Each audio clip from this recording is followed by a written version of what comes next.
मुंबई साल दर साल लगातार बाढ़ से क्यों जूझ रही है? भारी बारिश ने मुंबई को ठप कर दिया है और एक बार फिर यह दिखाया है कि बाढ़ के खिलाफ इस शहर की सुरक्षा प्रणाली ठीक से काम नहीं कर रही है। अनियोजित निर्माण और घटते मैंग्रोव्स के साथ एक पुरानी ड्रेनेज सिस्टम हर मॉनसून में जल भराव का कारण बनती है। भारत की इस आर्थिक राजधानी में लगातार भारी बारिश के चलते मंगलवार को मैक्सिमम सिटी कहे जाने वाली मुंबई की रफ्तार धीमी हो गई, जिससे सड़कों और ट्रेनों में जल भराव हो गया। रिपोर्टों के अनुसार मंगलवार के 9 घंटों में Indian meteorological department Santa cruise ने 153.3 मिलीमीटर बारिश दर्ज की, जिसे एक बहुत भारी वर्षा के रूप में देखा जाता है। मौसम ब्यूरो ने इस महीने के अंत तक मुंबई और पूरे कोंकण क्षेत्र और मध्य महाराष्ट्र के घाट क्षेत्रों में बारिश की गतिविधियों में मौजूदा उछाल का भी अनुमान लगाया है। महाराष्ट्र में इस सप्ताह सक्रिय वर्षा होने की संभावना भी है। National disaster response force NDRF ने मुंबई में अपनी 5 टीमों को स्टैंड बाय पर तैनात करने के साथ ही मौसम विज्ञानियों ने मुंबई के लिए एक येलो अलर्ट भी जारी किया है। लेकिन मुंबई के बारे में ऐसा क्या है कि ये लगभग हर साल मॉनसून के मौसम में बारिश के आगे घुटने टेक देती है? एक काफी पुरानी अंग्रेजों के जमाने की ड्रेनेज सिस्टम, जलवायु परिवर्तन के खिलाफ नेचुरल बैरियर्स का विनाश और अनसस्टेनेबल अर्थात अस्थिर शहरीकरण शहर के डूबने और भारी मॉनसून से निपटने में असमर्थ होने के प्रमुख कारणों में से है। तो चलिए उन सभी कारणों को जानने से पहले हम एक बार मुंबई के इतिहास के पन्नों को पलट के देखते हैं। 17वीं शताब्दी तक मुंबई अरब सागर में 7 छोटे छोटे द्वीपों का एक संयोजन था। कोली मछुआरे पहले निवासी थे जिन्होंने मुंबई के तट के साथ अपने गांवों और बस्तियों का विकास किया। उनकी देवी मुंबा देवी थी, जिन पर से शहर का नाम मुंबई पड़ा। तो चलिए उन सभी कारणों को जानने की कोशिश करते हैं जिस वजह से मुंबई हर साल बारिश के आगे घुटने टेक देती है। मुंबई की भौगोलिक परिस्थिति। मुंबई का बहुत सारा हिस्सा वास्तव में पुनः प्राप्त अर्थात रिक्लेम्ड भूमि है, अर्थात समुद्र में मिट्टी डाल डाल के बनाई गई है। हालांकि बहुत सारी जगहों पे फिलिंग पर्याप्त रूप से नहीं हो पाई थी, जिस कारणवश कई ऊंचे और कई नीचे क्षेत्रों का निर्माण हुआ, जिससे कुछ क्षेत्र तश्तरी अर्थात एक डिश के आकार की हो गई है। इसका अर्थ ये निकलता है कि अगर मुंबई में कभी बारिश एक नियमित सीमा से अधिक हो जाए तो सारा का सारा बारिश का पानी मुंबई के उन इलाकों में जाके अटक जाएगा जहां पे ये तश्तरी नुमा आकार बना हुआ है। मुंबई की बारिश के पानी को प्रभावी ढंग से निकालने में असमर्थता इसकी पुरानी जल निकासी प्रणाली के कारण है, जो शहर में ऐसे दिनों में बारिश की क्षमता का सामना ही नहीं कर पाती। इस आइलैंड सिटी की जल निकासी व्यवस्था 140 साल पुरानी है, जिसे अंग्रेजों ने डिजाइन किया था। उस समय मुंबई का ज्यादातर हिस्सा हरा भरा था। ड्रेनेज सिस्टम को इस बात को ध्यान में रखते हुए डिजाइन किया गया था कि बारिश का 50% पानी नालियों से होकर जाएगा और बाकी 50% भूजल में समा जाएगा।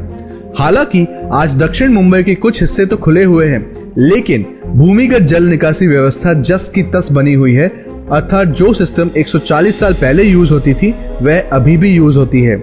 इन पाइप्स के आकार जस के तस बने हुए हैं, अर्थात जितना पानी पहले निकलता था उतना ही पानी अभी भी निकलता है। यही वह मुख्य कारण है जिस वजह से मुंबई में बारिश का पानी अधिक रूप से समुद्र में जाने में असमर्थ है।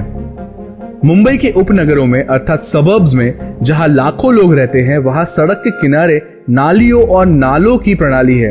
इन नालों में हर साल सैकड़ों टन कचरा डाला जाता है, जिससे इनका दम घुटने लगा है।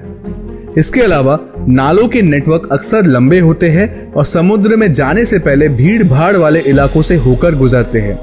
ये पानी के प्रवाह को प्रभावित करता है, जिसका अर्थ ये है कि यदि भारी बारिश हो तो ये जल निकासी बहुत ही धीमी हो जाएगी। मुंबई के जल भराव संकट का एक प्राथमिक कारण है शहर के निर्माण की तेज गति। मुंबई लगातार विस्तार की स्थिति में है।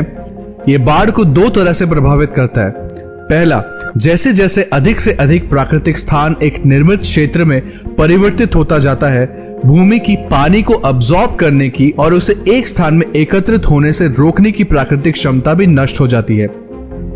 दूसरा, निर्माण गतिविधि से उत्पन्न मलबा और कचरा नालियों और नालों को बंद कर देता है, अर्थात चोकअप कर देता है, जिससे बहते हुए पानी को रुकावट होती है और वह सीधा समुद्र तक नहीं जा पाती। मुंबई में मेट्रो, कोस्टल रोड और एक नई हवाई अड्डा, मुंबई अहमदाबाद बुलेट ट्रेन परियोजना और अन्य कई रोड लिंक्स की एक श्रृंखला विकसित की जा रही है, ताकि ये सुनिश्चित हो सके कि ये शहर निरंतर चलता रहे। हालांकि ये प्रोजेक्ट्स जिसका उद्देश्य ये सुनिश्चित करना है कि मुंबई कभी भी ना रुके, जंगलों को निगल रही है और समुद्र तट को प्रभावित भी कर रही है, जो बदले में जल निकासी व्यवस्था को प्रभावित करेगी और अधिक जलभराव के मुद्दों का कारण बनेगी। एक समय की बात है जब मुंबई की नदियां दहिसर नदी, मीठी नदी, पोयसर नदी और अन्य कई छोटी नदियां तूफानी जल अर्थात बाढ़ के जल की निकासी का काम करती थी। हालांकि अवैध निर्माण और उनमें कचरा डालने से उनकी क्षमताओं पर अंकुश लग चुका है। एक रिपोर्ट के अनुसार प्रमुख नदियों में से एक मीठी नदी वास्तविक रूप में एक सीवर बन के रह गई है, जो घरेलू और औद्योगिक कचरे से भरी हुई है और ये हर मानसून में बह जाती है।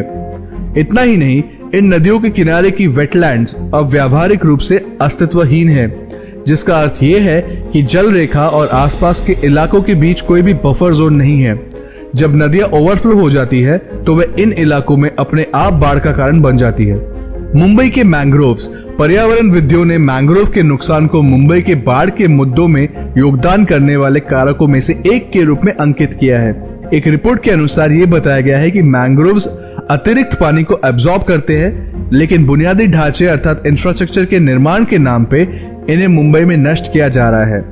मैंग्रोव्स का विनाश निश्चित रूप से बाढ़ के प्रमुख कारणों में से एक रहा है, क्योंकि मैंग्रोव से प्राप्त भूमि अब बारिश के पानी को समुद्र में बहने से रोक रही है। मैंग्रोव की बाढ़ का पानी अवशोषित करने की क्षमता भी अब कम हो चुकी है। अन्य मामले।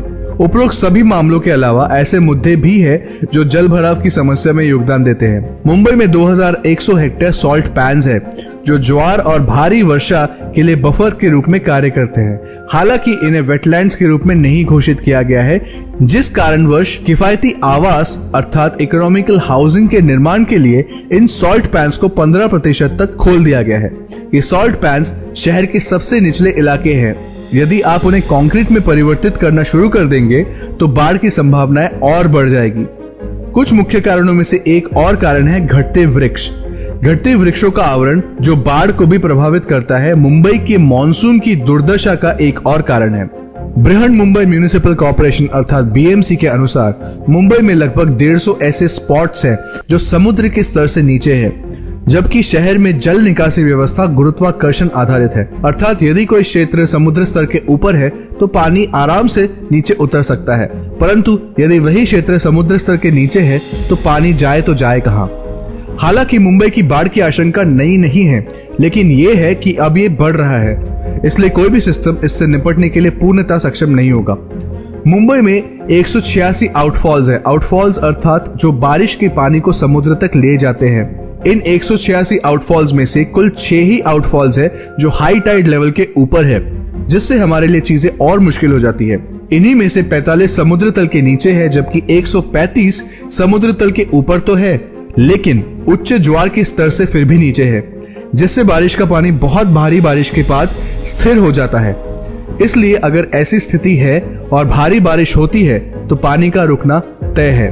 अगर इन मुद्दों पर ठीक से ध्यान नहीं दिया गया तो ऐसा लगता है कि मुंबई में जल भराव की समस्या जस की तस बनी रहेगी, जिससे समुदायों को खतरा होगा और मुंबई वासियों को भीषण बाढ़ से जूझने के लिए मजबूर होना पड़ेगा। उम्मीद है आपको इस वीडियो के माध्यम से कुछ जानकारियां तो अवश्य प्राप्त हुई होगी। अगर ऐसा है तो इस चैनल को सब्सक्राइब करना ना भूलिएगा और अपने दोस्तों के साथ इस वीडियो को शेयर करना तो अवश्य ना भूलिएगा। इस वीडियो को लाइक भी करें और बेल आइकन दबाना ना भूलिएगा। धन्यवाद।